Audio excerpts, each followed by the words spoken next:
आपका देवता ये है, आपका ये देवता आपका काम करा के देगा, ये आपका इच्छा पूर्ति का देवता है। ज्योतिष से सब संभव है 100%। तो आपको शत्रु ग्रहों का तो दान करना होता है और मित्र ग्रहों को चीजें ग्रहण करनी है। और अच्छा भाग्य होने के बावजूद भी हम भाग्य से ही टक्करें मारते रहते हैं।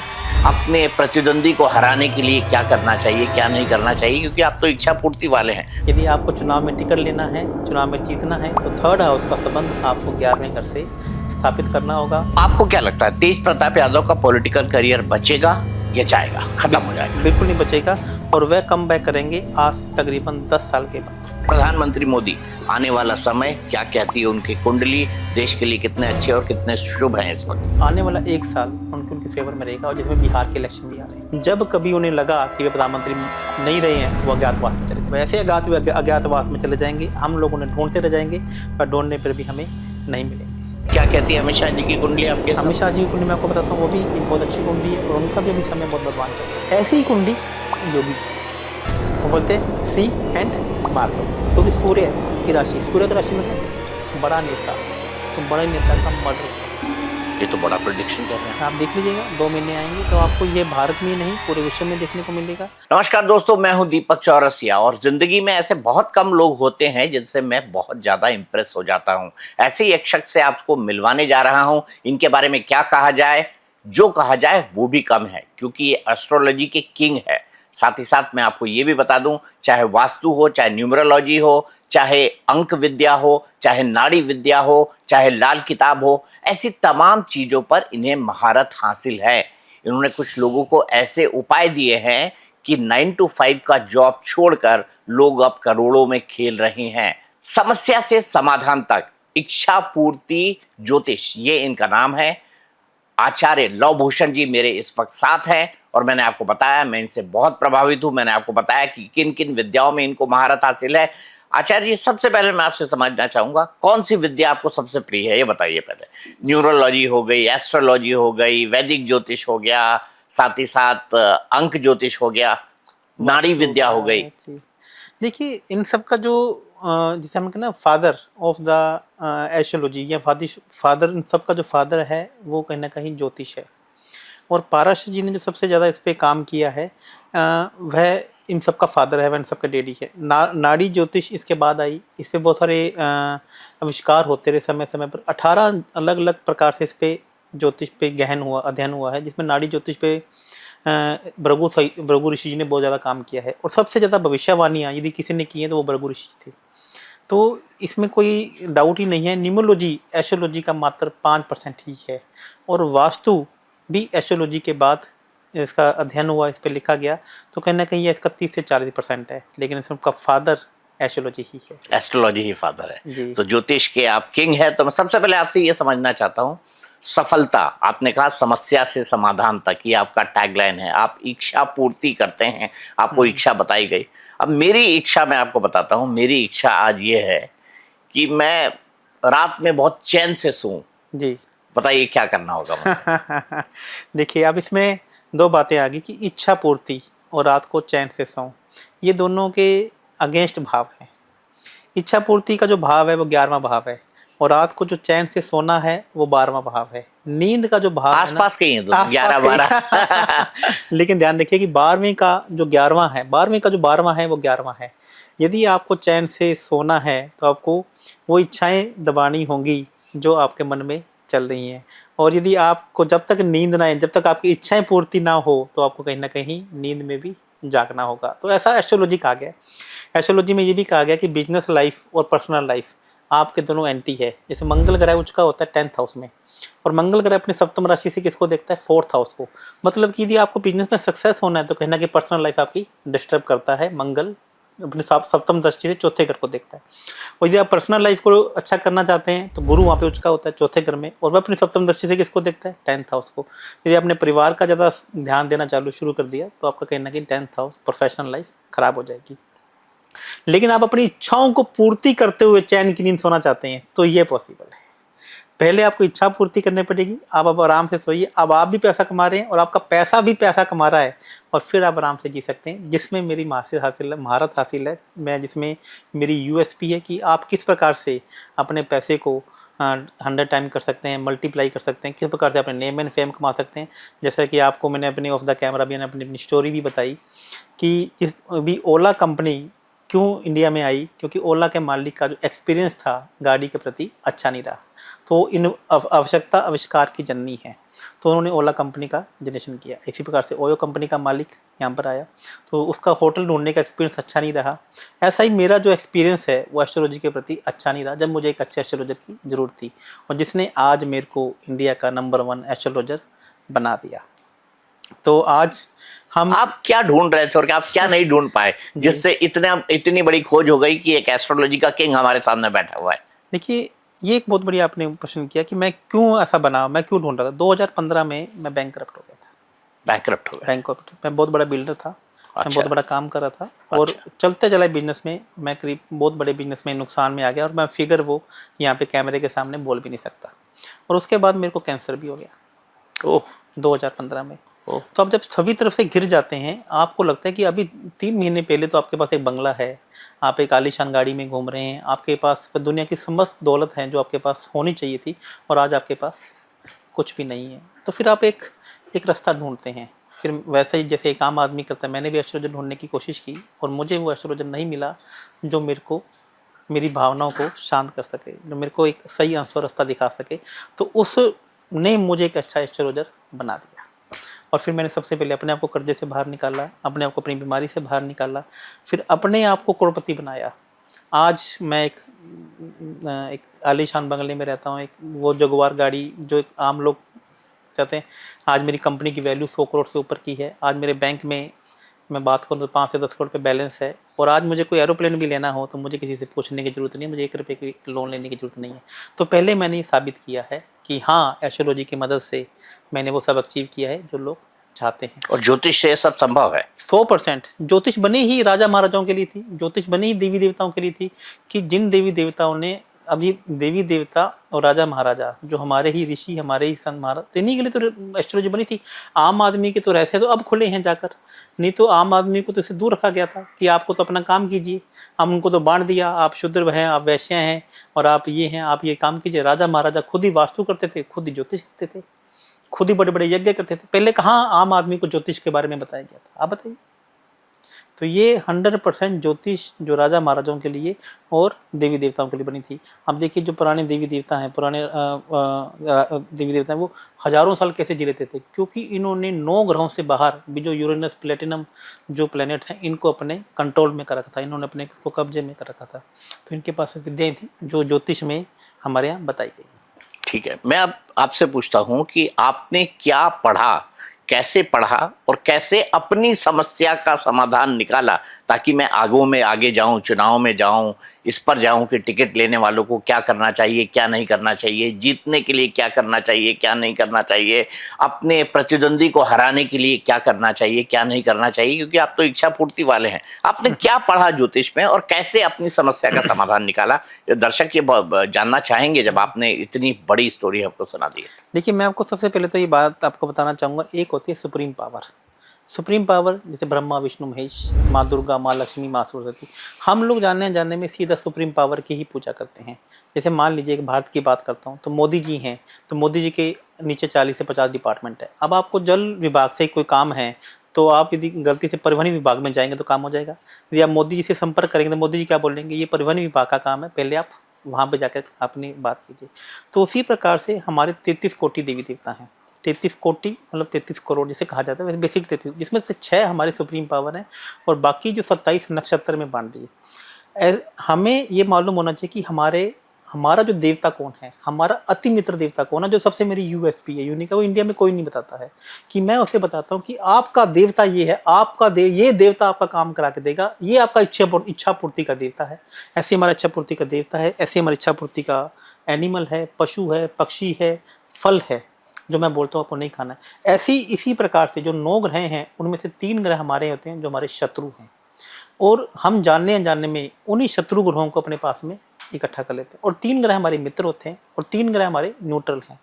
यदि हमने मित्र ग्रहों के साथ को अपनी तरफ फॉरवर्ड कर लिया, मतलब मजबूत कर लिया, तो 3 न्यूट्रल ग्रह भी हमारे साथ में आकर खड़े हो जाते हैं, और जो मित्र शत्रु हैं वो चुपचाप दुबके से साइड में बैठ जाते हैं। और हम लोग 99% लोग क्या गलती करते हैं, उन शत्रु ग्रहों को एक्टिव कर लेते हैं और जिसे न्यूट्रल ग्रह भी उनके साथ में आ जाते हैं। और अच्छा भाग्य होने के बावजूद भी हम भाग्य से ही टकरे मारते रहते हैं, भाग्य से ही टकराते किस्मत जाते हैं। जबकि भाग्य तो कहता है ना कि आप आगे बढ़ो, मैं आपके साथ हूँ, लेकिन उससे पहले आपको उस देवता के पास जाना पड़ेगा जो आपका काम आपकी सुप्रीम पावर से कराएगा, आपके नेचर से कराएगा, आपकी ग्रहों से कराएगा। ठीक है, आपने बहुत सरल ढंग से समझाया कि 9 ग्रह होते हैं, 3 आपके मित्र हो गए, 3 आपके शत्रु होगा और 3 न्यूट्रल हो गए। तो अगर मुझे कैलकुलेट करना है कि मेरा मित्र ग्रह क्या है तो क्या करना पड़ेगा? देखिए इसमें क्या है कि हमारे 27 नक्षत्र होते हैं, तो इसमें जो 27वां जो हमारा जन्म का नक्षत्र है, उसका जो 27वां नक्षत्र है वो हमारा अति मित्र नक्षत्र है।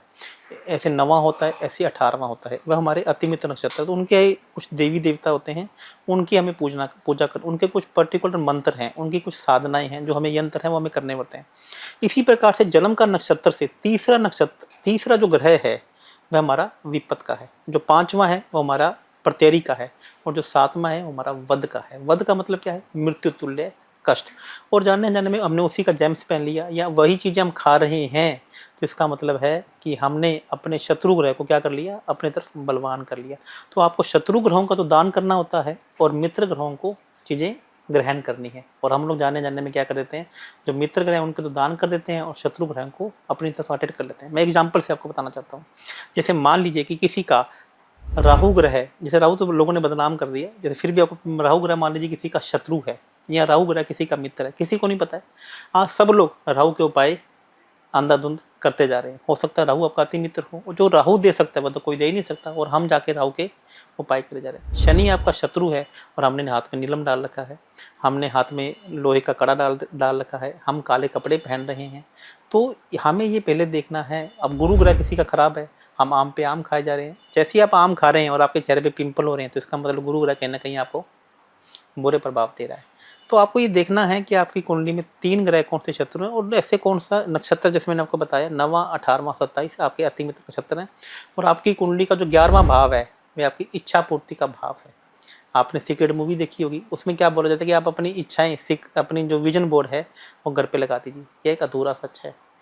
आपको अपना विजन बोर्ड आपकी हॉरोस्कोप के अंदर 11वां भाव होता है उसके जोन में ही लगाना होता है। तो फिर जो 11वां जो भाव इच्छा पूर्ति का भाव, आपकी इच्छाओं को पूरा करने में आपके साथ में खड़ा हो जाता है। क्या बन जाता है? 1 और 1 11। कर्म आप करें, भाग्य आपके साथ में आकर खड़ा हो जाता है। उसी प्रकार से पैसे का हाउस दूसरा हाउस है। नेम एंड फेम, जैसे आपको सोशल मीडिया पे फॉलोअर्स चाहिए, चुनाव जीतना है, तो चुनाव टिकट का कौन सा हाउस है? 3rd हाउस है। यदि आपको चुनाव में टिकट लेना है, चुनाव में जीतना है, तो 3rd हाउस का संबंध आपको 11वें घर से स्थापित करना होगा। सुनना लास्ट में भगवान को है, लेकिन हम यदि कुछ ऐसे उपाय कर लेते हैं तो चुनाव भी टिकट भी मिलती है और आप चुनाव जीतते भी। अब आपने सबसे बड़ी बात की। देखिए चुनाव आने वाला है और इस देश में सबसे ज्यादा कुछ होते हैं तो त्योहार होते हैं और चुनाव होते हैं, ये 2 चीजें, और तीसरी छुट्टियां होती है। ये तीनों चीजें हमारे यहाँ परमानेंट है। और चौथा क्रिकेट होता है और खूब राजनीति की चर्चा होती है। ये तमाम चीजें हमारे यहाँ होती रहती है। अब बिहार के अंदर चुनाव आने वाले हैं। अब टिकट पाने वाले क्या करें, अपने शत्रुओं पे कैसे विजय पाएं? सबसे पहले लेकिन मैं बिहार की राजनीति आपसे थोड़ी सी समझना चाहता हूँ। अभी हाल ही में लालू जी ने अपने बड़े बेटे को परिवार से निकाल दिया। एक उन्होंने एक पोस्ट डाला सोशल मीडिया पर जिसमें उनकी एक लड़की के साथ तस्वीर थी। तलाक का केस उनका ऑलरेडी चल रहा था, तो उन्होंने अपने लिए मुसीबत मोल ली। लालू जी ने उनको पार्टी से भी निकाला, लालू जी ने उनको परिवार से भी निकाला, तेज प्रताप यादव को।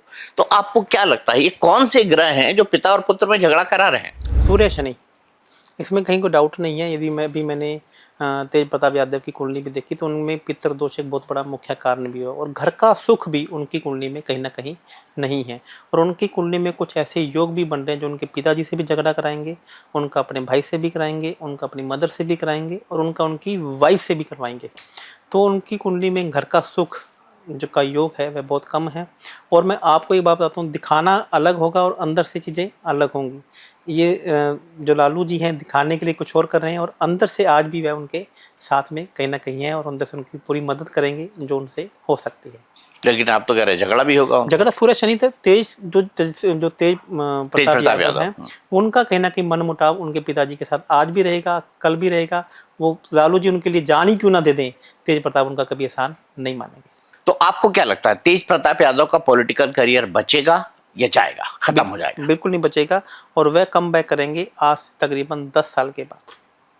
आप मुकेश अंबानी और अनिल अंबानी जैसी ही कुंडली तेज प्रताप यादव और तेजस्वी यादव की है। तो तेजस्वी यादव की कुंडली में क्या है? तेजस्वी यादव की कुंडली में उनके मैक्सिमम ग्रह एक बहुत अच्छे भाव में बैठे हैं, बहुत अच्छे सिग्निफिकेंट दे रहे हैं, जो उनके पिताजी के साथ भी संबंध अच्छे बनाएंगे, माता जी के साथ संबंध भी अच्छे बनाएंगे, जनता के साथ भी संबंध अच्छे बनाएंगे और परिवार के साथ भी संबंध अच्छे बनाएंगे। उनकी कुंडली मुकेश अंबानी की तरह है और तेज प्रताप की कुंडली अनिल अंबानी की तरह, जो एक बार पूरी तरीके से फेल हो जाएंगे, फिर फ्लॉप हो जाएंगे और फिर वापस कम बैक करेंगे। ऐसा उनकी कुंडली में ऐसा दिख रहा है। ये दोनों कुंडली आपने बता दी, लेकिन क्या तेजस्वी की कुंडली इतनी स्ट्रांग है कि इस चुनाव के बाद वो मुख्यमंत्री बन जाए? अभी मुझे ऐसा लग रहा है कि उनका राहु की अंतर्दशा एक्टिवेट है और राहु उनके 12वें घर में बैठे हुए हैं और राहु का नक्षत्र लॉर्ड मंगल है जो उनका साधक बनकर बैठा है। तो ऐसा मतलब पॉसिबिलिटी तो ऐसी दिख रही है कि चुनाव ऐसा नहीं कि एक तरफा होगा कि नीतीश जी जीत जाएंगे या बीजेपी जीत जाएगी या कहीं ना कहीं बिल्कुल, तो इसका मतलब मुकाबला कांटे का होगा। नीतीश कुमार जी की कुंडली भी समय बहुत अच्छी दिख रही है और प्रधानमंत्री मोदी जी की कुंडली भी इस वक्त में जो मैंने भी स्टडी करके आया हूँ, तो उनका टाइम भी 1 जून के बाद अभी कहीं ना कहीं उनके बुध ग्रह की अंतर्दशा शुरू हो रही है, वो उनके उच्च के बैठे हैं, उनका नक्षत्र लॉर्ड भी उनके फेवर में बैठा हुआ है। तो एक समय था पिछला 2 से 2.5 साल का जो उनकी फेवर में नहीं था, तो अब उनका भी समय कहीं ना कहीं अच्छा चल रहा है। तो कहीं ना कहीं जो मुकाबला होगा वह त्रिकोणीय होगा और एक तरफा कोई भी पार्टी मुझे यहाँ पे जीती हुई नहीं दिख रही है। लेकिन अंत में यदि मैं बोलूँ तो यहाँ पे जो तेज प्रताप यादव हैं वो थोड़े अकेले रह सकते हैं और बीजेपी और नीतीश कुमार जी वापस मिलकर सरकार बना सकते हैं। मतलब आपको उसकी संभावना ज्यादा नजर आ रही है तेजस्वी के कंपैरिजन में? तो क्या फिर नीतीश कुमार फिर से मुख्यमंत्री बनेंगे? नीतीश कुमार जी मुख्यमंत्री बनेंगे ऐसा मुझे संभावना लग रही है, लेकिन मुझे ऐसा लग रहा है कि 1 से 1.5 साल के बाद उनके स्वास्थ्य में कहीं उन्हें गंभीर परिणाम देखने को मिल सकते हैं। अभी भी मुझे ऐसा लग रहा है कि उनके चार्ट में देखने के बाद कि उनका लॉन्ग हॉस्पिटलाइजेशन उनका कहीं ना कहीं मुझे दिखा रहा है कि उनके स्वास्थ्य के कारण से उन्हें मुख्यमंत्री का पद छोड़ना पड़ सकता है। स्वास्थ्य के कारण, वरना उनके योग उनके कुंभ की राशि में 4 ग्रह बैठे हैं और 9वें घर में 9th हाउस में बैठे हैं, तो भाग्य उनके साथ प्रबल उनके साथ में है, आज से नहीं बहुत पहले से ही। तो एक प्रबल भाग्य के धनी नीतीश कुमार जी हैं। एक सवाल आपसे पूछना चाहता हूँ, पहले नीतीश कुमार जी नरेंद्र मोदी के खिलाफ गए, 2015 का चुनाव उन्होंने लालू यादव के साथ लड़े, जीते, फिर उसके बाद वो फिर बीजेपी के साथ आ गए, बीजेपी के साथ आने के बाद एक बार फिर वो लालू जी के साथ चले गए, इंडिया गठबंधन बना लिया, फिर बीजेपी के साथ आ गए। तो ये कौन से ग्रह हैं जो आपको जो है ये कभी इधर कभी इधर कभी इधर, वो गाना है ना कि इधर चला मैं उधर चला, जाने कहाँ मैं किधर चला, फिसल गया। तो ऐसे क्यों फिसलते रहते हैं नीतीश कुमार? ऐसे फिसलते रहते हैं। एक्चुअली में क्या है कि जो 7वां भाव होता है संबंधों का हाउस होता है, संबंधों का। जैसे उन्होंने एक मुख्यमंत्री बनाया था अपनी जगह पे किसी को भी, उनके साथ भी उनके संबंध बहुत ज़्यादा मधुर नहीं रहे। तो एक्चुअली क्या है कि ये उनकी कुंडली में एक योग है कि उनका जो 7वां जो हाउसेस है ना वो बहुत अच्छा मजबूत नहीं है और 7वां घर मल्टीपल लोगों के साथ में रिलेशन बनाता है। और यदि यहाँ पे मैं किसी फीमेल की बात करूँ, यदि मैं किसी महिला की बात करता हूँ, तो यदि मैं महिला की बात करूँ तो ऐसे महिलाओं के किसी कई पुरुषों के साथ में संबंध होते हैं और जिनके साथ भी जैसे संबंध अच्छे होने जाते हैं वो उनको छोड़कर चली जाती हैं, उन्हें कोई और अच्छा लगने लग जाता है। तो ऐसे सेम योग नीतीश कुमार जी की कुंडली में बन रहे हैं। तो ये उनके साथ में आज ही नहीं, इनके साथ में आगे भी चलता रहेगा। मतलब आगे भी पलटी मार सकते हैं नीतीश कुमार। तो मैं आपको ये बताऊं कि मुझे ऐसा लगता है कि अब वो इस अवस्था में नहीं रहेंगे नहीं, क्योंकि उनका स्वास्थ्य कहीं ना कहीं उनका साथ ना दे, ऐसा मेरे को बहुत स्ट्रांगली कहीं ना कहीं मुझे प्रतीत हो रहा है। अब मुझे ये बताइए, आप इच्छा पूर्ति आचार्य जी तो हैं, मुझे ये बताइए, मुझे टिकट चाहिए तो मुझे क्या देखना चाहिए अपने चार्ट के अंदर? मैं अगर पॉलिटिकल वर्कर हूँ, एक्स पार्टी से टिकट मांगता हूँ, चलिए मान लीजिए मैं एग्जांपल के लिए बोलूँ कि मैं जनता दल यूनाइटेड से ही टिकट मांगना चाहता हूँ, तो मुझे अपनी कुंडली में सबसे पहले क्या क्या देखना चाहिए? क्या मेरे साथ है, क्या मेरे साथ नहीं है, और क्या टिकट आर्थियों के लिए भी कोई उपाय सुझाएंगे इच्छा पूर्ति आचार्य जी? देखिए, इसमें कोई संदेह नहीं है कि हम जो चाहें वरमान हमें वह दे सकता है, लेकिन उसके लिए देश काल परिस्थिति भी डिपेंड करते हैं। आप कोई भी ऐसा तो नहीं कि मुझे को आके कह दे कि मेरे को टिकट, चुनाव का टिकट चाहिए और मैं उसका, ऐसा नहीं होता है। इच्छा वही पूर्ति होती है जहाँ की आपकी संभावनाएं ज़्यादा हो। मुझे आके बोले कि आज मुझे ऐश्वर्या से शादी करनी है, तो उसकी संभावनाएं भी होनी चाहिए। संभावनाओं में हम पूर्ति को हम बिल्कुल आपके पास में लेके जा सकते हैं। तो यदि आपका नाम 3 से 4 दावेदारों में आ रहा है, आप बहुत ही क्लोज हैं और लास्ट मोमेंट पे आपका नाम हमेशा कट जाता है, तो इसका मतलब है कि मंगल ग्रह कहीं न कहीं शनि ग्रह से दुश्मनी कर रहा है। और जो हमारा तीसरा घर है वो चुनाव की टिकट का होता है और उसका संबंध यदि 11वें घर से बन ही नहीं रहा, तो इसका मतलब है कहीं न कहीं लास्ट मोमेंट पे आपकी टिकट कट जाएगी। तो हम आपकी पूरी कोशिश इस प्रकार से करें। देखिए, मैं भगवान नहीं हूँ, मैं एक डॉक्टर हूँ और मैं एक अच्छा डॉक्टर हमेशा ये कोशिश करता है कि ऑपरेशन के वक्त ले जाते समय किसी भी पेशेंट की मृत्यु ना हो। लेकिन क्या वो कभी चाहता है कि उसकी ज़िंदगी ना बचे? तो हम अपनी पूरी जो मेरे को भगवान ने विद्या दी है, या मैं एस्ट्रोलॉजी को जानता हूँ, और अभी देखिए दिल्ली के चुनाव आपके सामने हुए हैं, अभी राजस्थान के चुनाव अभी आपके सामने हुए हैं। तो मैं आपको भगवान से डर कर कहना चाहता हूँ कि आज पूरे इंडिया में 100 से ज़्यादा एमएलए अपने क्लाइंट हैं, 500 से ज़्यादा आईपीएस आईएएस अधिकारी मेरे क्लाइंट्स हैं, और जिनके ऐसे आईएएस अधिकारी, ऐसे आईपीएस अधिकारी जिनका बहुत समय से प्रमोशन ही नहीं हो रहा था, पोस्टिंग नहीं हो रही थी, या अपनी मन माफिक जगह पे उनको पोस्टिंग नहीं मिल रही थी। तो आज मेरे से मिलने के बाद मैं सार्वजनिक जना पे उनका नाम नहीं ले सकता हूँ, तो उन्हें वह चीज़ें मिली क्योंकि उन्होंने उस इच्छा पूर्ति देवता के पास में जाके मांगा जिसको हमने उनको बताया। कैसे चुनते हैं आप ये इच्छा पूर्ति देवता? मैं इस सवाल से पहले एक और सवाल पूछना चाहता हूँ। कैसे आपकी ग्रह दशा आप देखें, अगर आप टॉप 3 कैंडिडेट में आ रहे हैं, उसके बाद भी आपका टिकट आखिरी वक्त पर कट जाता है, तो क्या उपाय करने चाहिए आपके हिसाब से? देखिए, सबसे पहले तो हम उसका समय देखेंगे कि उसका समय बलवान है या नहीं है। तो मैं उनको पहले ही बता दूंगा, देखिए टिकट मिलने के योग आपकी कुंडली में उतने अच्छे मजबूत नहीं हैं, लेकिन एक जाता है कि जिसकी जो कुंडली में योग समय बहुत अच्छा चल रहा है, समय बलवान चल रहा है, तो हम उसके समय को और बलवान कर सकते हैं। हम उन्हीं ग्रहों को और ज़्यादा मजबूत कर सकते हैं जो आपकी इच्छा पूर्ति के देवता हैं। जैसे मैं एक बात बताता हूँ आपको, हमारी कुंडली के अंदर 11वां भाव मैंने आपको बताया इच्छा पूर्ति का। यदि मान लीजिए वहाँ पे नॉर्थ वेस्ट की 2 नंबर की राशि बैठी है, यानी कि नॉर्थ वेस्ट की दिशा है, तो मैं ये जातक को ये बोलूँ कि आप पहाड़ों वाले देवता मंदिर में जाइए और वहाँ पर जाके एक हवन करा के आइए, जो हवन मैं बोल रहा हूँ, तो आप देखेंगे कि उस जातक को टिकट मिलने के योग पूरी तरीके से मजबूत हो जाते हैं, क्योंकि उनकी देवता ही वो है। उन्होंने वहाँ पे जाके इच्छा मांगी समय रहते हुए, तो कहना कि वो चीज़ बलवान हो जाती है। यदि मान लीजिए वहाँ पे मिथुन राशि बैठी है, तो मैं उनको बोलूँगा कि आपको यह भोजन पक्षियों को कराना है, जो मैं आपको बोल रहा हूँ, तो इसका अपनी इच्छा को मांगते हुए। और उनकी कर्क राशि बैठी, तो मैं उनको बोलूँ कि अब आपको गंगा किनारे जाना है, और गंगा किनारे जाके आपको तर्पण करा के आना है, और आपकी इच्छाओं को इस प्रकार से आपको मांगना है। तो माँ गंगा समय मांगेगी आपको उसे निकालने, क्योंकि आप उनकी संतान हैं और आप अब उनके पास गए हैं। वैसे आप गंगा जी जा रहे हैं, लेकिन आपको पता ही नहीं है कि यही मेरी इच्छा पूर्ति के देवता है, ये इच्छा पूर्ति के नक्षत्र हैं। तो इस प्रकार से हम आपके जो 3rd हाउस में जो देवी देवता बैठे हैं, जो 11 हाउस में देवी देवता बैठे हैं, उनकी आपस में एक मीटिंग करवा देते हैं। आप मेरी बात को समझ रहे हैं? जैसे आपको टिकट लेनी, तो आप बीच में कोई ना कोई व्यक्ति नहीं बिठाते कि मेरी वहाँ पे पहुँच कर दो। तो आप लोगों के सामने रो रहे हैं, तो इससे पहले उन देवताओं के पास तो जाके रहो जो आपका मीटिंग करवा देंगे, तो फिर वो आपकी मीटिंग उन लोगों के साथ अपने आप करवा देंगे जो आपको टिकट दिलवा देंगे। और सामने वाला जब टिकट साइन पे साइन कर रहा होगा, तो उसके साइन ऐसे लगेगा कि भैया मुझे इस व्यक्ति को ही टिकट देनी है, क्योंकि अब एप्लीकेशन कहाँ से आई है? ऊपर से आई है, ब्रह्मांड से आई है। तो ये इच्छा पूर्ति के देवता कैसे डिसाइड होते हैं किसी एक व्यक्ति विशेष की कुंडली में? मान लीजिए फॉर एग्जांपल मी, इच्छा पूर्ति के देवता आप कैसे डिसाइड अपना बताता हूँ। जी, आप अपना बताइए। जैसे आपकी मैं जन्म तिथि तो मेरे पास अभी नहीं है, तो हम इसको संपर्क कर लेंगे ऑफ द कैमरा। जैसे मान लीजिए कि मेरा जन्म का नक्षत्र भरनी नक्षत्र है, तो मेरा जो 27वां नक्षत्र है वो अश्विनी कुमार जी है। तो मतलब कि घोड़ों की सेवा करना मेरे लिए सबसे अति प्रिय है। अश्विनी कुमार जी जो सूर्य के जो रथ है ना, रथ वाहन है, वो अश्विनी कुमार जी हैं।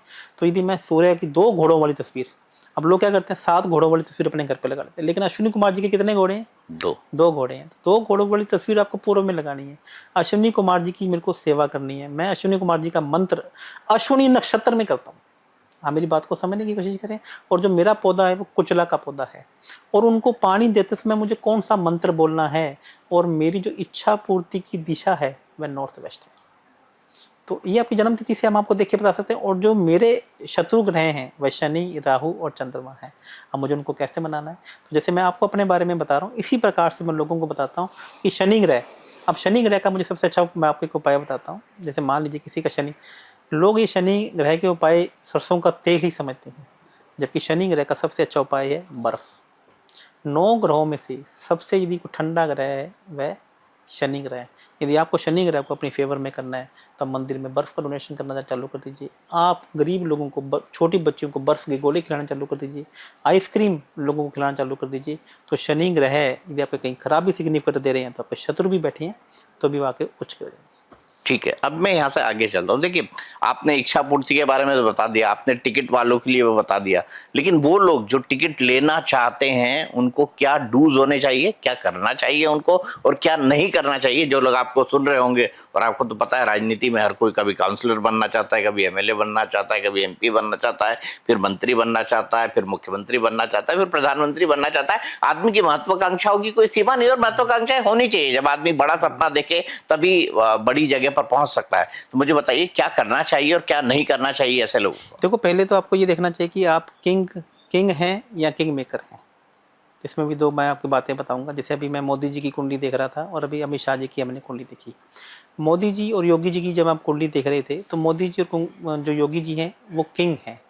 अमित शाह जी जो कुंडली देख रहे हैं वो किंग मेकर हैं। किंग मेकर बनते वो किंग बनेंगे, ऐसा उनकी कुंडली में योग है। यदि मैं उनकी कुंडली में देखूँ तो उनका सूर्य भी नीच का है, मैं अमित शाह जी की बात कर रहा हूँ, और उनका मंगल ग्रह भी नीच के हैं। लेकिन ये दोनों ग्रह नीच के होने के बावजूद उनकी कुंडली में मित्र बनकर बैठे, जैसा मैंने आपको बोला। तो इसका मतलब है कि ऐसा व्यक्ति किसी को मारते हुए डरेगा नहीं। और अभी देखिए, आज आपको मैं एक अच्छी बात और बताना चाहता हूँ। कुंडली के अंदर यदि आपको विश्व विजेता बनना है, आपको किसी को हराना है, तो आपकी कुंडली में 1 या 2 ग्रह नीच के भी होने चाहिए। सभी लोग कहते हैं कि नीच के ग्रह अच्छे नहीं होते। मैं आपको ये बताता हूँ, क्योंकि जब तक आपका नीच के ग्रह नहीं होंगे तो आपको सामने वाले को येन केन प्रकरण कैसे जीतेंगे? जब तक आपको युद्ध के अंदर साम दाम दंड पे सब चाहिए कि नहीं चाहिए? तो ये गुण आपके अंदर कैसे आएगा? जब 1 या 2 ग्रह आपके नीच के होके आपके मित्र न बैठे होंगे, तभी तो आपके अंदर वो चतुराई आएगी, तभी तो आपके अंदर वो क्लेवरनेस आएगी। तो इसका मतलब है कि आपको ये समझने की, कहीं हम लोग ऐसा ना करते ना कि वो जो ग्रह नीच का तो बैठा हुआ है लेकिन अंदर से मैं क्या है, मेरा मित्र है, और जानने अनजानों में आपने उनके उठा के दान कर दी। ये हम सबसे बड़ी गलती करते हैं। हम एक एस्ट्रोलॉजर के पास जाते हैं, तो हमारे लिए एस्ट्रोलॉजी क्या है? वही 500 रुपये का एक पंडित है जो हमें बैठा हुआ मंदिर में दिखाई देता है, जबकि वो कर्मकांड पंज्योतिष है, और ये जो हम ज्योतिष कर रहे हैं ये फलित ज्योतिष है। और ये दोनों के बीच में वैसे ही डिफरेंस है जैसे आप डॉक्टरी विद्या में, डॉक्टरी साइंस में एक आप नर्सिस का कोर्सेज कर रहे हैं और एक आप ऑपरेशन कराने वाले से ऑपरेशन करवा रहे हैं। तो इन दोनों में फलित विद्या को थोड़ा समझाइए महाराज। हाँ, तो मैं ये कहना चाहता हूँ, कर्मकांड ज्योतिष और फलित ज्योतिष। जैसे मान लीजिए आप किसी डॉक्टर के पास जा रहे हैं, डॉक्टर ने क्या कर दिया? ऑपरेशन कर दिया, आपका सीना काट दिया, पूरा का पूरा चीर फाड़ लगा दी। अब डॉक्टर सिंपल डॉक्टर को बोलते हैं कि आप आइए इसके टैंके लगा दीजिए, जबकि उसने चीर फाड़ करके काम कर दिया। अब आप टैंके लगाने वाले को कह सकते हो तो चीर फाड़ कर दे? नहीं। कर्मकांड ज्योतिष और फलित ज्योतिष में दिन रात का फर्क है। कर्मकांड ज्योतिष एक टोटली अलग विद्या है और फलित ज्योतिष टोटली अलग विद्या है। और आजकल हम 99% जो हमारे ज्योतिषाचार्य बने हुए हैं फलित ज्योतिष के, सारे क्या हैं? कर्मकांड ज्योतिष हैं। वही हवन करने वाले हैं और वही पाठ पूजा विद्या करने वाले, और उन्हीं को हम जाके कुंडली दिखा देते हैं, जबकि उनको फलित ज्योतिष की तो गणना ही नहीं आती। उन्हें तो ये मालूम ही नहीं कि आपका ये ग्रह और 2 ग्रह बैठेंगे तो ये इस प्रकार का फल देंगे। वो तो कहते हैं सूर्य आपका नीच का है, आप कुछ नहीं, आपको ये उपाय कर दीजिए, आप ऐसा जबकि नहीं होता। ठीक है, आपने कहा, चलिए 3 आपने बहुत महत्वपूर्ण लोगों के नाम ले लिए, तो उनको भी थोड़ा डिस्कस कर लेते हैं। प्रधानमंत्री मोदी, आने वाला समय क्या कहती है उनकी कुंडली? देश के लिए कितने अच्छे और कितने शुभ हैं इस वक्त वो? प्रधानमंत्री जी के पिछले जो 2 साल मैं आपको बताना चाहूँगा, 2 से ढाई साल बहुत अच्छे नहीं गए थे, क्योंकि उनकी मंगल की दशा चल रही थी, मंगल उनके वध के बैठे हुए थे। तो अब देख भी लीजिए, पिछला जो इलेक्शन था उन लास्ट टाइम मूवमेंट पे उन्होंने जीता, लेकिन उनके भी 2 से 3 ग्रह हैं 11वें घर में बैठे हुए हैं। मैं आपको पहले कह रहा हूँ, इच्छा पूर्ति का घर कौन सा है? और इच्छा पूर्ति की राशि है कुंभ की राशि, और उसका संबंध आपको छठे घर से, तीसरे घर से, या 7वें घर से, या 8वें घर से आपका बन जाता है। तो इसका मतलब है कहीं आप विश्व विजेता हो सकते हैं। अब उनकी बुध की दशा आ रही है, तो इसका मतलब कि उनकी आने वाला 1 साल उनके फेवर में रहेगा, और जिसमें बिहार के इलेक्शन भी आ रहे हैं। तो मुझे लगता है कि वही अलग से नेम एंड फेम वापिस से प्राप्त करेंगे, जो पिछले 2 साल उनका समय खराब किया है। ठीक है, अभी हम बात कर लेते हैं सबसे पहले ऑपरेशन सिंदूर की। ज्योतिष में आप हर तरह की गणना कर सकते हैं। क्या ये जो ऑपरेशन हुआ, ये एक तो ये सरकार ने कहा है कि ऑपरेशन अभी खत्म नहीं हुआ है ना? ये ऑपरेशन ऑनगोइंग है, और भारत पर अगर कोई भी आतंकवादी हमला अब होता है तो उसे एक्ट ऑफ वॉर माना जाएगा, यानी उसको युद्ध माना जाएगा। आप क्या देखते हैं ऑपरेशन सिंदूर की कुंडली में, और कितना अच्छा है ये भारत के लिए? देखिए, पहले तो हम इसके योग क्या हैं ज्योतिषीय गणना के अनुसार पहले ये समझ लेते हैं। मंगल ग्रह एकमात्र ऐसा ग्रह है जो युद्ध की स्थिति को लेकर आता है। और पिछले 1 वर्ष से मंगल ग्रह की जो स्थिति है वह कर्क राशि में, पहले तो ये वक्री होकर गोचर कर रहे थे और अब ये मार्गी होकर गोचर कर रहे हैं। और अभी तो जब भी मंगल ग्रह नीच के हो जाते हैं और कर्क राशि में गोचर करते हैं, इसका मतलब है युद्ध होने की स्थितियाँ बनती हैं, मौसम खराब हो जाते हैं, आंधियाँ तूफान आने लगते हैं और ग्रह युद्ध की भी स्थितियाँ बनती हैं। तो वैसी स्थितियाँ पिछले 1 साल से लगातार बनी हुई थी। और अभी गुरु अतिचारी भी हो गए हैं और मीन की राशि में 3 से 4 ग्रह इकट्ठे भी हो चल रहे। तो कहीं ना कहीं मीन राशि भी अलगाव को दिखाती है, पृथ्वीकरण को दिखाती है। तो यह एक बहुत बड़ा कारण था इस समय में चलने का। अब मैं आपको बताता हूँ कि इस 6 जून से 28 जुलाई तक मंगल ग्रह जा रहे हैं सूर्य की राशि में, अपनी मित्र की राशि में गोचर करने जा रहे हैं और वहाँ पर केतु ग्रह पहले से विराजमान है। तो जब भी मंगल और केतु, मंगल का मतलब है गोला बारूद और केतु का मतलब है तीखे धारदार हथियार, तो मुझे अब ऐसा लग रहा है कहीं ना कहीं आतंकवाद वापिस से किसी अच्छे बड़े नेता का, क्योंकि सूर्य की राशि मतलब बड़ा नेता, तो बड़े नेता का मर्डर हो सकता है। ये तो बड़ा प्रेडिक्शन कर रहे हैं। आप देख लीजिएगा 2 महीने आएंगे तो आपको ये भारत में ही नहीं पूरे विश्व में देखने को मिलेगा। अब बड़े नेता को अटैक भी आ सकता है, मृत्यु भी हो सकती है। बहुत बड़े बड़े नेताओं की आप इन 2 महीनों में आप देख लीजिएगा कि कुछ नेताओं की मृत्यु भी हो सकती है, कुछ नेताओं का मर्डर भी किया सकता है, उनके एक्सीडेंट में भी डेथ हो सकती है और उनका ऑपरेशन भी हो सकता है बड़े बड़े नेताओं का। जैसे मैंने अभी आपको बोला कि लालू जी, और मुझे यहाँ पे कहना कि ममता बनर्जी का भी जो स्वास्थ्य है कहीं ना कहीं खराब होता दिख रहा है।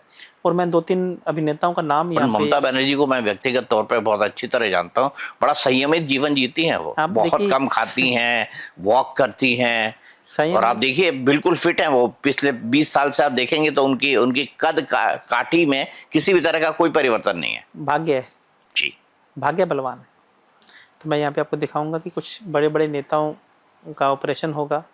और जैसे आप देखिए वापस कोरोना आ रहा है, तो केतु का मतलब है इंजेक्शन और मंगल का मतलब है बॉडी, शरीर।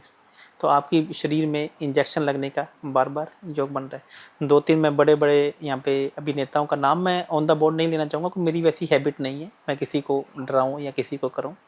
तो 2-3 बड़े बड़े अभिनेताओं का भी यहाँ पे स्वास्थ्य खराब होता दिख रहा है और वो भी कहीं ना कहीं ICU में एडमिट होते मुझे यहाँ पे दिखाई दे रहे हैं। ठीक है, आपने नरेंद्र मोदी जी की बात की। अब आपने कहा कि प्रधानमंत्री नरेंद्र मोदी, क्या 2029 के चुनाव में क्या प्रधानमंत्री पद के लिए वैकेंसी होगी? 2029 तक वो नहीं हटेंगे, ये तो मैं मान के चलता हूँ। देखिए वो 2029 तक भी नहीं हटेंगे और जब तक वो इस पद पे रहेंगे, वो प्रधानमंत्री के लिए वैकेंसी उन्हीं के लिए रहेगी। इसके अलावा भारत में और कोई दावेदार नहीं आएगा। और मैं प्रधानमंत्री मोदी जी के बारे में आज आपको एक भविष्यवाणी करने जा रहा हूँ जो आज से पहले किसी ने नहीं की। जब कभी उन्हें लगा कि वे प्रधानमंत्री नहीं रहे हैं तो वह अज्ञातवास में चले जाएंगे। ऐसा क्यों? क्योंकि ऐसा उनकी कुंडली में लिखा हुआ है। जब तक वो राजा हैं वह राजा रहेंगे, उसके बाद ना तो संरक्षक रहेंगे ना किसी को सुझाव देंगे। वह लाल कृष्ण आडवाणी जी की तरह कोशिश नहीं करेंगे कि मुझे यहाँ पर पहुँचाया जाए या मुझे ये बनाया जाए। वैसे अज्ञातवास में चले जाएंगे। हम लोग उन्हें ढूंढते रह जाएंगे और ढूंढने पर भी हमें नहीं मिलेंगे। लेकिन आप देख रहे हैं प्रेडिक्शन के हिसाब से कि जब तक वो हैं तब तक प्रधानमंत्री पद पर कोई वैकेंसी नहीं, तब तक कोई वैकेंसी नहीं रहेगी। और मेरे को ऐसा लगता है कि जब तक उनका जीवन है, जब तक उनकी आयु है, वह भारत देश की सेवा करते रहेंगे काफ़ी लंबे समय तक। चलिए, हम तो ये कामना करेंगे हमारे प्रधानमंत्री हैं शतायु हों। और मैं तो व्यक्तिगत तौर पे 2002 में ही मैंने उनसे ये सवाल पूछ लिया था कि बताइए मोदी जी आप प्रधानमंत्री बन के दिल्ली कब आएंगे, और 2014 में वो आप गए। 12 साल पहले मैंने ये सवाल पूछा था मोदी जी से। अच्छा। गुजरात चुनाव का वक्त था और 2002 के चुनाव कंप्लीट हुए थे। मोदी जी मणिनगर से निकल कर आ रहे थे, मैं उनके सामने पड़ा और आप देखेंगे ना, मैं उस वक्त आज तक के लिए काम करता था। एक क्लिप आपको इंटरनेट पे वायरल मिल जाएगी, मैंने देखी और आपके बारे में। तो ये संयोग भी हुआ। तो हम तो चाहेंगे, हम तो किसी का मतलब हमारे यहाँ तो सनातनी ये परंपरा है कि हम अपने दुश्मन का भी बुरा नहीं चाहते। जी, तो हम ये तो हमारे प्रधानमंत्री की बात है, तो हम तो चाहेंगे कि वो शतायु हो। अब मुझे बताइए, अमित शाह की कुंडली, आपने कहा किंग मेकर की कुंडली है, उनकी कुंडली क्या कहती है? आपने स्टडी किया है? जहां तक मैं जानता हूं अमित शाह जी भी ज्योतिष, नाड़ी विद्या, इसके खुद बहुत बड़े ज्ञाता हैं। मैं आपको एक बात बताता हूँ कि यह सब हम लोग दिखाने में कहते हैं कि हम लोग ज्योतिष हम नहीं मानते हैं, ज्योतिष हमको फॉलो नहीं करते हैं। ज्योतिष बनी ही राजाओं के लिए, ज्योतिष बनी मोदी जी के लिए, अमित शाह जी के लिए। आम आदमी तो यूट्यूब पे और इंस्टा पे तो फेसबुक पे ये उपाय देखे कर लेता है और वहीं से अपना दिलराजी कर लेता है। अरे दोस्तों, ज्योतिष वो नहीं है जो आप इंस्टा पे देख रहे हैं, जो आप यूट्यूब पे देख रहे हैं। ज्योतिष वो है जिसे आप अपनी हर इच्छा को पूर्ति कर सकते हैं। हम अपने खराब समय को थोड़ा कम कर सकते हैं, लेकिन ये मत सोचिएगा कि ज्योतिष कभी ये कह दे कि आप घर बैठे रहिए और आपको काम करने की जरूरत नहीं है। काम तो करना ही पड़ेगा, लेकिन भाग्य को आपके साथ मिला कर दे देगी। चाहे वो बिल क्लिंटन हो, चाहे वो फेसबुक का मालिक हो, ज्योतिष की ज़रूरत सभी को है, थी और भविष्य में रहेगी। एक परफेक्ट आदमी, एक अमीर आदमी इसलिए अमीर होता है साहब, क्योंकि वह परफेक्ट आदमी को चुनता है। वह चुनता है कि मैं उसी आदमी को चुनूं जो इस काम को करने में परफेक्ट है। और जो एक गरीब इंसान, वो गरीब इसलिए रह जाता है कि उसे लगता है कि सारे काम मैं खुद ही कर लूँगा, मैं अपने आप ही कर लूँगा। अब आपको चुनना है कि आप एक परफेक्ट आदमी बनना चाहते हैं, तो ऐसे आदमी को चुनिए ना जो उस काम का परफेक्ट हो और जिसने उस काम में डंका बजा दिया हो। बिल्कुल सही कहा आपने, और ऐसा ही होना चाहिए। तो वापस आ जाता हूँ, क्या कहती है अमित शाह जी की कुंडली आपके हिसाब अमित शाह जी की कुंडली मैं आपको बताता हूँ, वो भी एक बहुत अच्छी कुंडली है और उनका भी अभी समय बहुत बलवान चल रहा है।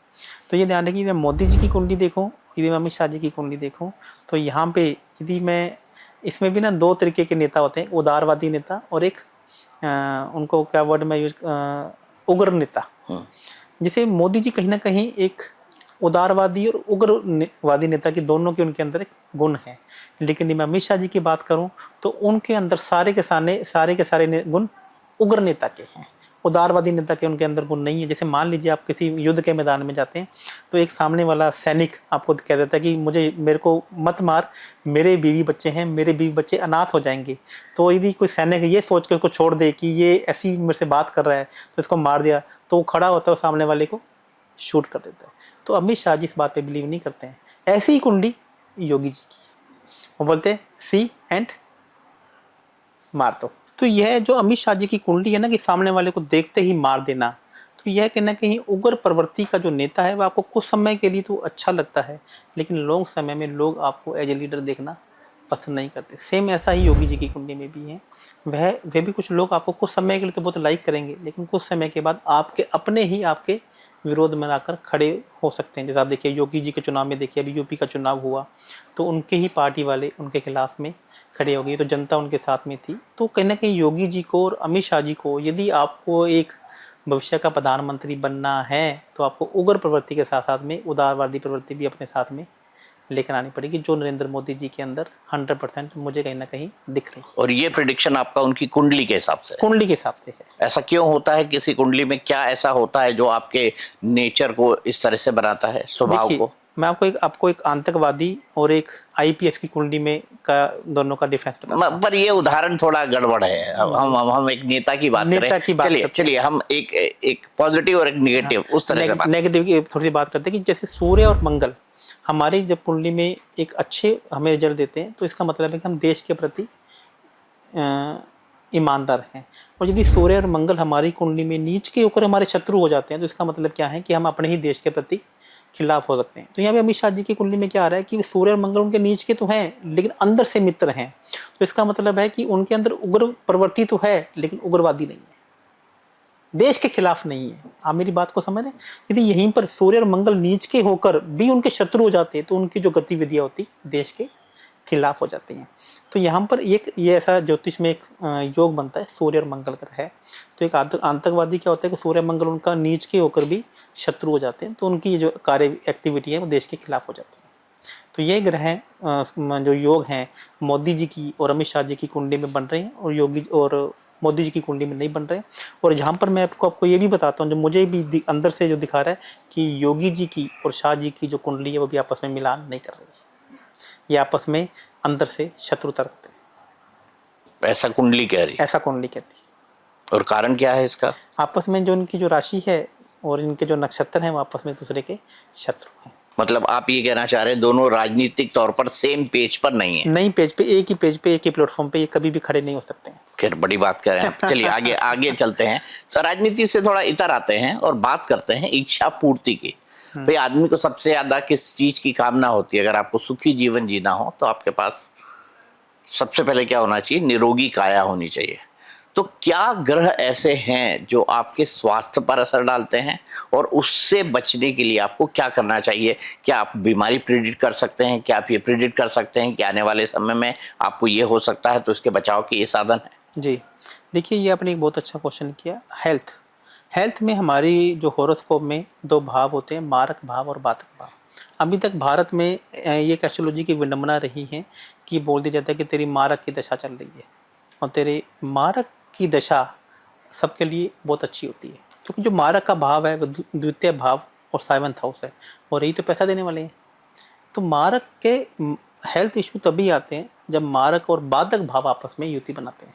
मारक और बाधक भाव सिर्फ और सिर्फ हेल्थ एस्ट्रोलॉजी में ही देखे जाते हैं।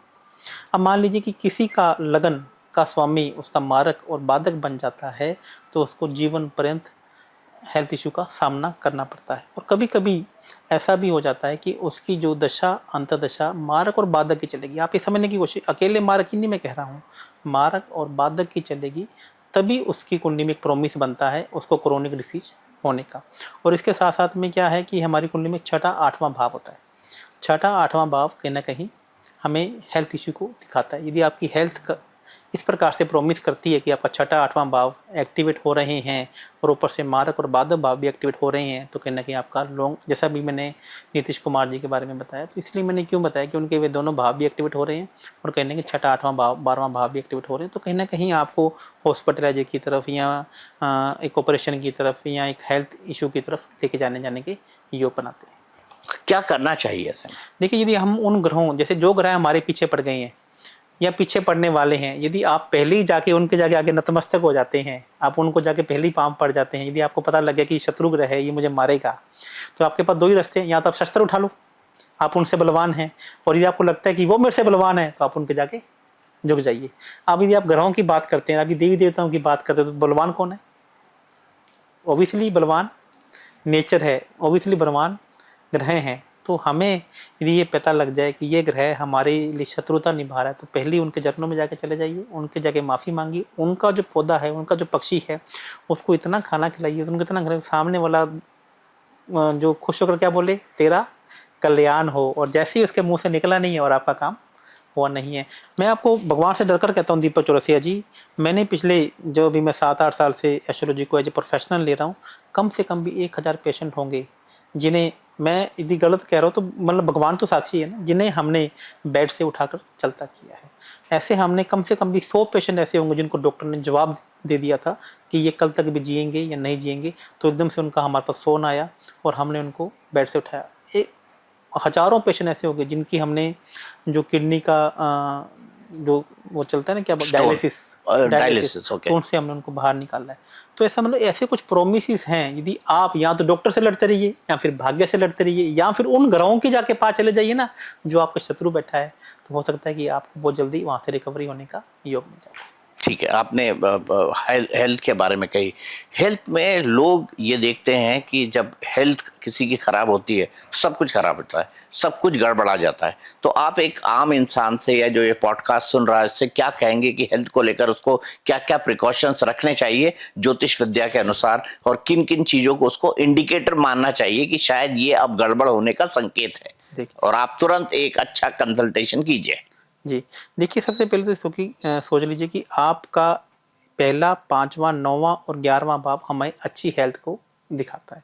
सबसे ज़्यादा इसमें से भी इम्पोर्टेंट हाउस है 5वां घर। देखिए इस प्रकार से आपको या किसी भी आम जातों को समझना मुश्किल हो जाएगा। मैं बताता हूँ, रोग ऋण शत्रु का 6ठा घर है, और उसको जो नगेट करता है, उसको जो कैंसिल करता है, वो उसका 5वां घर कैंसिल करता है। 5वां घर सूर्य का है, जो आपकी इम्यूनिटी या हेल्थ को दिखाता है।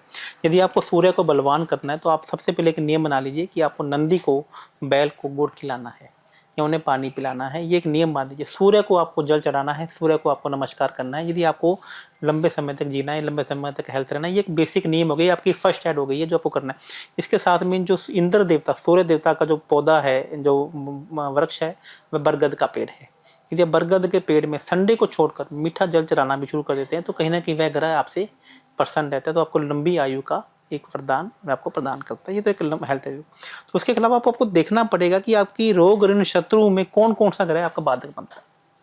जैसे अभी मंगल केतु की युति बन रही है, तो यदि आप अभी से ही मंगलवार को मीठी रोटी बनाकर, मीठी रोटी आप ना मंगलवार को देखते हैं, यदि आप अभी से ही मीठी रोटी बनाकर मंगलवार को कुत्तों को खिलाना चालू कर दीजिए तो आपका मंगल केतु का प्रभाव कहीं ना कहीं आपकी कुंडली में कम हो जाएगा। और यदि ये नहीं कर सकते तो सूजी का हलवा बनाकर मीठा हम कुत्तों को खिला सकते हैं। यदि बहुत सारे फॉरेन क्लाइंट्स भी अपने को देख रहे हैं तो केतु कुत्ते नहीं भी हैं तो आप ऐसे धर्मशाला में या मंदिर में जाइए जहाँ से बाहर के तीर्थ यात्री यहाँ पर रुके हुए हैं तो उनको मीठा खिला दीजिए, उनको मीठी रोटी बना के खिला दीजिए या मीठे मालपुए बनाकर खिला दीजिए। तो कहीं ना कहीं आपकी जो हेल्थ जो भी मंगल केतु की युति आपको कम प्रभाव देगी। ठीक है, अब आगे आता हूँ। स्वास्थ्य के बाद जो सबसे बड़ा मुद्दा होता है कि आदमी की काया तो निरोगी होनी चाहिए लेकिन पास में माया भी होनी चाहिए। उसके बिना कुछ नहीं हो सकता, उसके बिना जिंदगी नहीं चल सकती। आदमी के पास इतना पैसा तो होना चाहिए कि वो सक्षम तौर पे अपने कर्तव्यों का निर्वाह कर सके, अपने परिवार का निर्वाह कर सके। तो पास में माया हो, इसके लिए क्या करना चाहिए और इसके लिए आप क्या, यही सबसे बड़ा यक्ष प्रश्न है आज का। यही तो मेरी यूएसपी है, यही तो मुझे आता है, इसके अलावा तो मुझे समझने कुछ आता ही नहीं। तो बताइए अगर आपकी यूएसपी है। देखिए मैं आपको एक बात बताता हूँ। सबसे पहले तो हम लोगों में कुछ प्रकार की भ्रांतियां हैं कि यदि आपको 100 करोड़ का आदमी बनना है तो आपके जेब में 100 करोड़ रुपये होने चाहिए। यदि आपके पास 1 करोड़ रुपये 2 करोड़ रुपये हैं तो भी आप 100 करोड़ रुपये के आदमी बन सकते हैं। क्योंकि यदि आपके पास 1 करोड़ रुपये 100 करोड़ तो उसको 100 करोड़ बनने में समय नहीं लगेगा। आप ये देखिए कि आप यदि भगवान ने आपको 100 करोड़ रुपये बनाना है या आपको 1000 करोड़ का आदमी बनाना है तो 5,000 करोड़ का आदमी बनाना है तो ऊपर वाला बलवान होना चाहिए। क्या बलवान होना चाहिए? ऊपर वाला बलवान होना चाहिए। ऊपर वाले को तो मालूम ही नहीं कि ये 1000 करोड़ है कि ये 5000 करोड़ है कि ये 10,000 करोड़ है। उन्होंने तो इतना ही कहना तथास्तु, तेरा काम हो जाए। पहली बात तो हम मांगने वालों की ही हमारा पोटेंशियल ही नहीं है, हम मांगते ही नहीं है। हम मंदिर में जाते हैं, हम भगवान के जाते हैं, मुझे लाख रुपए दे दे, मुझे 5 लाख रुपए दे दे, मुझे 500 करोड़ रुपए कितने लोगों ने मांगे? मेरा पॉडकास्ट देख के बता दो आप, कितने लोगों ने 100 करोड़ रुपए मांगे? मुझसे आते हैं लोग कहते हैं कि आचार्य जी मुझे 100 करोड़ का आदमी बना दो, 10% आप ले लो। अरे भैया मुझे नहीं चाहिए 10%, मेरे को तो मेरी फीस चाहिए। मैं आपको 100 करोड़ कमाने का एक रास्ता बता सकता हूँ। आप जाओ सीधा ऊपर वाले से मांगो, मेरे से क्या मांग रहे भाई? मैंने थोड़ा देने, देने तो किसने?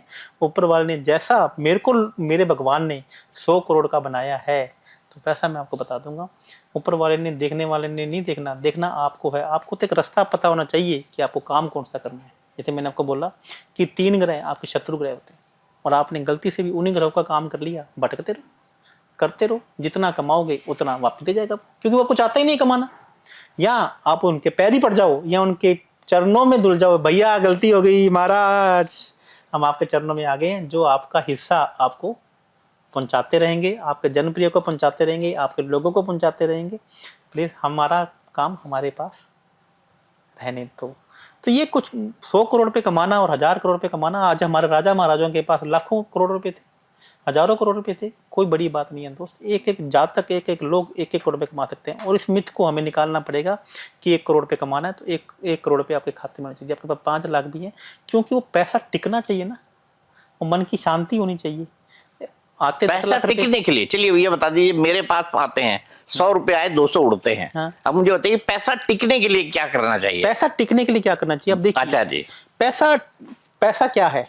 पैसा लिक्विडिटी है चंद्रमा। अब आप देखिए चंद्रमा और शुक्र, चंद्रमा का वजूद कौन खत्म कर देता है? शुक्र। दूध जब फटता है तो क्या बन जाता है? दही पनीर बन जाता है। जब आपकी कुंडली में चंद्रमा शुक्र का योग बन गया तो इसका मतलब पैसा आपके पास टिकना ही नहीं है, क्योंकि उसका वजूद ही शुक्र ने खत्म कर दिया। आप समझ रहे हैं ना? दूध का वजूद कौन खत्म कर देता है? शुक्र खत्म कर। दूध फटता है ना साहब, बिल्कुल। दूध फटता तो क्या बनता है? दही बनता है। तो आज इंडिया में मैक्सिमम एस्ट्रोलॉजर तो यही कहते हैं कि हर वाइट चीज चाहिए तो चंद्रमा है, हर वाइट चीज शुक्र है, जबकि उनको यही नहीं पता कि चंद्रमा एक अलग ग्रह है और शुक्र एक अलग ग्रह है। और दूसरा, चंद्रमा को ग्रहण कौन लगाता है? केतु। तो यदि आपकी कुंडली में चंद्रमा केतु है तो पैसा आपके पास टिकना नहीं है। और चंद्रमा पैसे की ब्लॉकेज कौन करता है? शनि।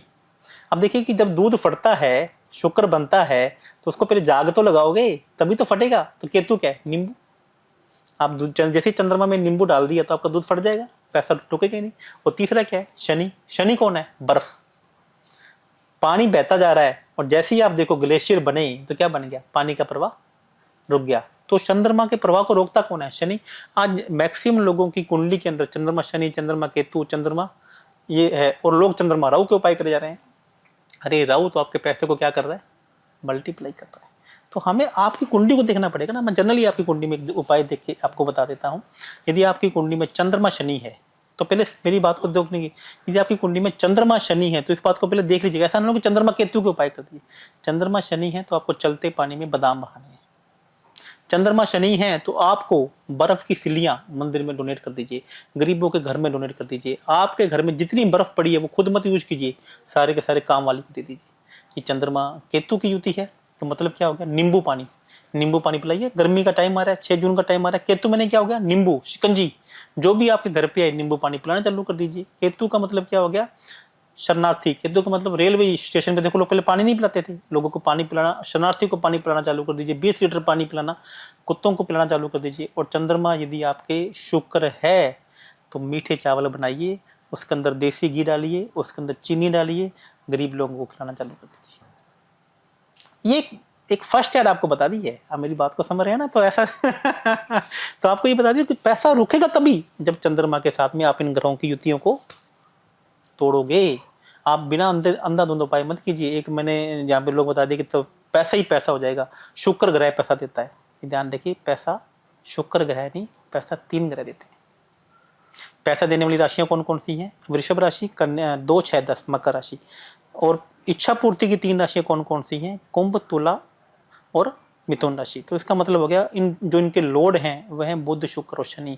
यदि आप इन तीनों ग्रहों को खुश कर लेते हैं तो पैसा आपके पास चल कर आ जाएगा। और लोग किसको मनाने में लगे पड़े हैं, सूर्य को, मंगल को, गुरु को, राहु को, केतु को। अरे भैया इनके पास तो पैसा देने का अधिकार ही नहीं है।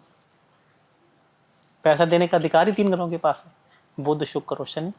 और राहु इनको मल्टीप्लाई करता है यदि आपको एक अच्छे लेवल में इनकी सपोर्ट को मिल जाए।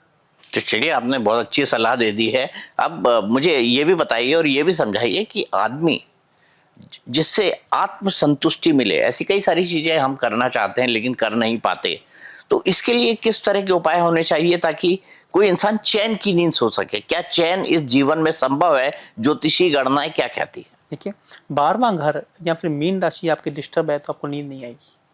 आप कितना ही प्रयास कर लीजिए, यदि मीन राशि में चंद्रमा बैठा है तो आपको नींद नहीं आएगी। मीन राशि में आपका राहु बैठा है या 12वें घर में आपको राहु बैठा है तो आपकी नींद डिस्टर्ब रहेगी रहेगी, ये आपका योग है। और यदि यही मीन राशि में शुक्र बैठा है तो आप जैसी बेड पे बैठेंगे तुरंत आपको नींद आ जाएगी, क्योंकि मीन राशि में शुक्र ग्रह, मीन राशि में बुध ग्रह बैठे हों या 12वें घर में बुध बैठे हों तो भी आपको नींद नहीं आएगी। तो पहले तो हमें ये देखना पड़ेगा कि वहाँ पे कौन सा ग्रह बैठा हुआ जिसका उपाय करना है। लेकिन आज आपको आंखें बंद करके एक उपाय बता देता हूँ जिससे आपको नींद आने का योग, नींद नहीं आ रही हो, नींद की गोली ले रहा हो कोई बड़ा से बड़ा आदमी तो भी उसको नींद आने लग जाएगी। आपको आपके पास के आश्रम में जाना है, चाहे वृद्ध आश्रम हो, चाहे बच्चों का आश्रम हो, चाहे वो अंधों का, किसी भी ब्लाइंड बच्चों किसी भी आश्रम हो, और वहाँ पे रस वाले फल, रसगुल्ले या फिर रस वाले मिठाइयाँ, रसगुल्ले या फिर संतरा आप या फिर जूस, किसी भी प्रकार का जूस वहाँ पे बांटना आना चालू कर दीजिए। आपका शुक्र ग्रह उचका हो जाएगा और आपको नींद आनी शुरू हो जाएगी। और एक उपाय और बता देता हूँ, आप अपने तकिए के नीचे सौंफ रखना चालू कर दीजिए, क्योंकि बुध ग्रह वहाँ पे नीच के होते हैं और सौंफ से देखा जाता है। और अगले दिन सौंफ को उठाइए, किसी भी पास के पेड़ के पौधे में डाल के आने दीजिए, देखिए आपको किस प्रकार से नींद आनी चालू हो जाएगी। और यदि आपको रात को डरावने सपने आते हैं, यदि आपको ऐसा लगता है कि कुछ हो ना जाए, तो अपने तकिए के पास में चाकू या कैंची रखना चालू कर दीजिए, क्योंकि केतु वहाँ पे उचके हैं। जैसी कोई आत्मा, जैसी पुराने सपने आएंगे तो चाकू कैंची लगा सीधा उसके गर्दन में जाके घुसेगी, जो डरावने सपने आपको डराने देने। तो आप वो चाकू या कैंची अगले 7 दिन में किसी न किसी गरीब आदमी को डोनेट कर दीजिए। और यदि 12वें घर में शनि महाराज जी बैठे हैं तो अपने पास में एक मिट्टी के बर्तन में सरसों का तेल भर के रखिए, और अगले दिन किसी भी नदी के किनारे या कहीं पे भी कुछ भी नहीं दिखे तो पास के चौरस्ते में रखाइए, तो नींद ना आए तो मेरे को आप बता दीजिएगा। तो मेरे कहने का मतलब है कि ये उपाय आपकी कुंडली से देख के किए जाते हैं, नहीं तो आपको जनरली उपाय भी कर सकते हैं। ठीक है आचार्य जी, आपने बताया इन सब के बारे में। हम राजनीति से हमने बात शुरू की थी, इसी से खत्म करते हैं। आप खुद राजस्थान से आते हैं, आपका निवास जयपुर है, अभी आप प्रवास पर दिल्ली के अंदर हैं। मैं आपसे जानना चाहता हूँ, राजस्थान के चुनाव हुए अभी कुछ साल पहले, तो वहाँ तो आपके बड़े सारे विधायक, सांसद, क्लाइंट होंगे, तो कोई ऐसा प्रेडिक्शन बताइए, भले से आप नाम मत बताइए, आपने किसी को बताया हो और वो 100% मुफीद, 100% सही साबित हुआ।